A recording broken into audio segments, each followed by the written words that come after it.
खारघर वेलपाडा रस्त्यावर गॅरेज सुरू आहे। रस्त्याच्या कडेला आणि फुटपाथवर गॅरेजवाले बिंदास धंदा करतायत।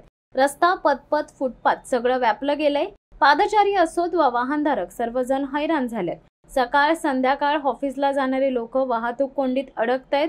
टायर बदलणे, तेल टाकणे, गाड्यांची दुरुस्ती ही सगळी कामं सरळ रस्त्यावर सुरू असतात।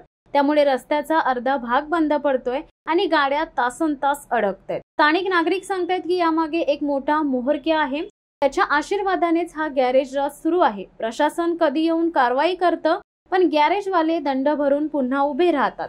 त्यामुळे कारवाई म्हणजे फक्त नाटक। पोलीस प्रशासन मात्र झोपेत आहेत का, असा प्रश्न थेट लोक विचारतायत।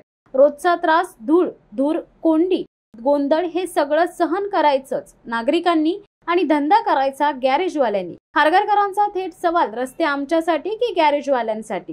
गॅरेज माफियांना आवर घालणार कोण? नागरिकांची मागणी एकच, गुंडाराज थांबवा, गॅरेज राज संपवा आणि बेलपाडा रस्ता मोकळा करा। धडक बेधडक वृत्त देणाऱ्या आपल्या शिवसत्ता टाइम्स न्यूज चॅनलला लाल बटन दाबून सबस्क्राईब करा आणि बेल आयकॉनला क्लिक करायला विसरू नका।